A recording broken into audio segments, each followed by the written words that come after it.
अंधकार। धीरे धीरे एक गहरी रहस्यमयी ध्वनि उभरती है, जैसे ब्रह्मांड स्वयं सांस ले रहा हो। यदि कोई असुर स्वर्ग को ठुकरा दे, अमृत को ठुकरा दे और भगवान से कहे, मुझे स्वर्ग नहीं चाहिए, मुझे तुम चाहिए, तो क्या होगा? क्या भगवान उसे नष्ट कर देंगे या अपने हृदय में स्थान देंगे? असुरलोक, अग्नि और गर्जना, लाल आकाश, दूर दूर तक ज्वालामुखी, विशाल पत्थर के महल, गरजती नदियां।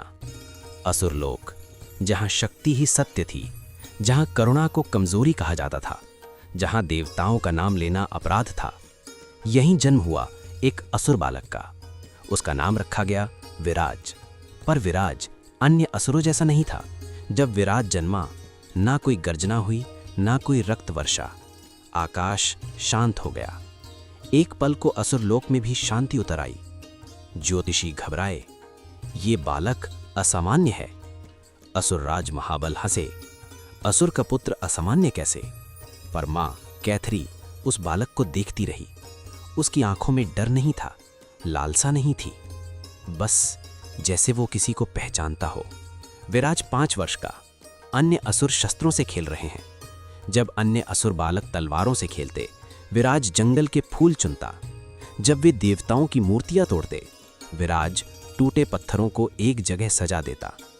मां पूछती, कैथरी, तू युद्ध क्यों नहीं सीखता? विराज, मां, सब कुछ तो युद्ध नहीं होता। कैथरी चुप हो जाती।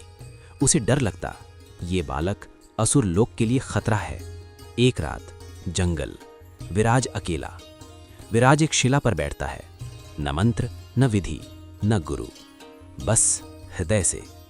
जो भी हो तुम, यदि हो तो मुझे देखो। अचानक उसके भीतर कुछ पिघलने लगता है। एक शांति, एक अपनापन। कोई स्वर नहीं, पर स्पष्ट अनुभूति। मैं हूं। विराज कांप उठता है। आंखों से आंसू बहते हैं। वो पहली बार भगवान को नहीं, अपनापन अनुभव करता है। समय बीतता है। विराज युवा होता है, बलवान, तेजस्वी, पर शांत। असुर सभा, भयानक असुर, हथियार, गर्जना, देवताओं पर आक्रमण की योजना। महाबल गरजते हैं, देवताओं को कुचल दो। सब जयकार। विराज मौन। महाबल की दृष्टि उस पर जाती है। महाबल, विराज, तू चुप क्यों है? विराज, क्योंकि युद्ध हमारे भीतर है राजन। सभा में ठहाका। असुर होकर धर्म की बातें। पर विराज जानता था, उसका मार्ग अलग है। विराज हर रात आता, न मूर्ति न नाम। वो दीप जलाता और कहता, मुझे नहीं पता तुम कौन हो, बस इतना जानता हूं, तुम मेरे हो। कभी फूल, कभी जल, कभी आंसू। यही उसकी पूजा थी। स्वर्गलोक, इंद्र का सिंहासन। इंद्र व्याकुल। एक असुर बिना तपस्या, बिना वरदान शांत क्यों है? ब्रह्मा गंभीर, क्योंकि वो कुछ और पा चुका है। नारद प्रवेश करते हैं। नारद, वो भगवान से प्रेम करता है। सभा स्तब्ध। इंद्र घबराते हैं। यदि भगवान उसे स्वीकार कर लें तो?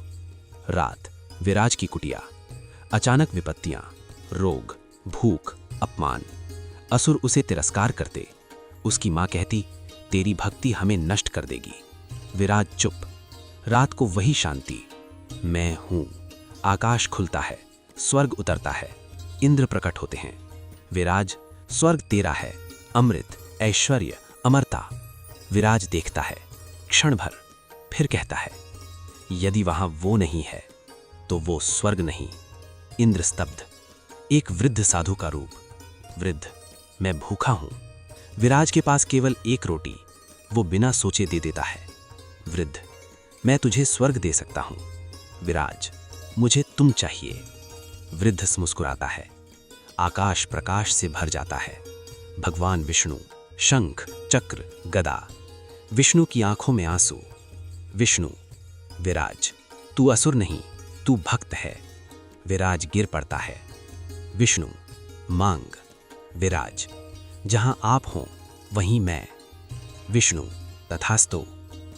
विराज को स्वर्ग नहीं मिला, उसे मिला भगवान का हृदय। और तभी से एक सत्य अमर हो गया। भगवान को जाति नहीं चाहिए, रूप नहीं चाहिए, लोक नहीं चाहिए, उन्हें चाहिए केवल प्रेम।